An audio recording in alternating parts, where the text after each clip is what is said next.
नमस्कार, पूर्वांचल बुलेटिन निष्पक्ष पर अब तक पर आप देख रहे हैं महाराजगंज जनपद में अन्नदाताओं के लिए यूरिया खाद की किल्लत को लेकर बड़ी समस्या चल रहा है। वहीं दूसरे तरफ कृषि मंत्री सूर्य प्रताप शाही ने यूरिया किल्लत को लेकर के जनपद में भ्रमण किया और खाद को लेकर जो है निरीक्षण किया। उन्होंने एक साक्षात्कार में बताया जनपद में 201 लोग ऐसे व्यक्ति हैं जिन्होंने एक टन से अधिक यूरिया खाद लिया है। यह जो है मामला पकड़ में आ जाने के बाद उन्होंने जिला अधिकारी सहित जिम्मेदार को सख्त निर्देश किया है कि इनका जांच कराते हुए कि इनके नाम से कृषि योग्य कितनी भूमि है, इनके ऊपर आवश्यक कार्रवाई किया जा। आप देख रहे हैं पूर्वांचल बुलेटिन निष्पक्ष खबर अब तक पर कृषि मंत्री सूर्य प्रताप शाही का बयान। आपका दौरा है और क्या उद्देश्य है इस दौरे का और क्या कुछ कह रहा है? देखिए, एक तो कृषि विभाग की समीक्षा की दृष्टि से मैं यहाँ पर आया।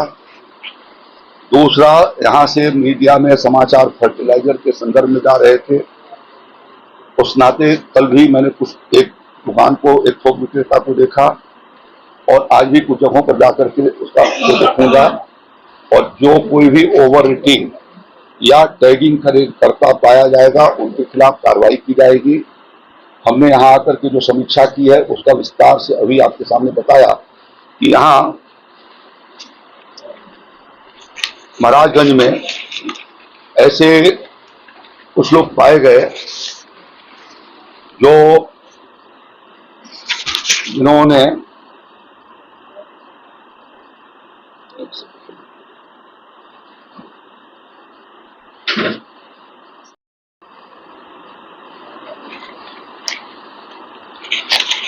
ऐसे लोग पाए गए हैं जो जुलाई महीने में 261 लोग ऐसे मिले हैं जिन लोगों ने 1 टन से ज्यादा फर्टिलाइजर महाराजगंज जिले में उठाया। 1 टन से ज्यादा उठाने का मतलब यह हो गया कि 261 टन के लगभग 400 मेट्रिक टन के करीब तो इन्होंने अकेले 261 लोगों ने जुलाई महीने में उठा दिया। और इसमें से हमने टॉप 10 लोगों के नाम आपके सामने अभी बताए हैं कि उनकी पहचान की गई है। 261 लोगों की पहचान की गई है जो 1 टन से ज्यादा खाद उठाए।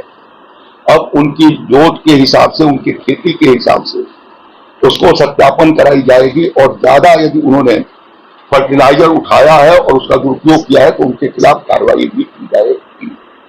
इसी तरीके से जुलाई महीने में महाराजगंज जनपद के भीतर 186 लोग ऐसे हैं जिन्होंने 1 टन से ज्यादा फर्टिलाइजर उठाई और उसमें कुछ लोग ऐसे हैं जिन्होंने 12 से लेकर के और 20 बार जून महीने में और जुलाई महीने में जाकर के यूरिया खरीदा। इसका मतलब यह है कि उन्होंने उसका गलत यूज किया है और ऐसे लोगों की पहचान कर ली गई है। अब उनकी जो है वो जमीन के हिसाब से सत्यापन कराए जाएंगे और यदि उन्होंने फेक तरीके से उसको उठाया है तो उनके खिलाफ कानूनी कार्रवाई भी की जाएगी। जो लाइसेंसी रेट से ऊपर उठ करके बेचेगा, चाहे वो साधन सहकारी समितियां हों या जो फर्टिलाइजर डिपार्टमेंट के जो फुटकर विक्रेता हों या डिस्ट्रीब्यूटर हों या कोई कंपनी वाला है जो जबरदस्ती अपना माल पैक करके और बिकवाना चाहता है सब्सिडाइज फर्टिलाइजर के साथ, तो ऐसे लोगों के खिलाफ भी हम कार्रवाई करेंगे और राज्य के भीतर हमने वो कार्रवाई करना शुरू कर दिया है। इसका आंकड़ा भी आपको मैंने बताया। धन्यवाद।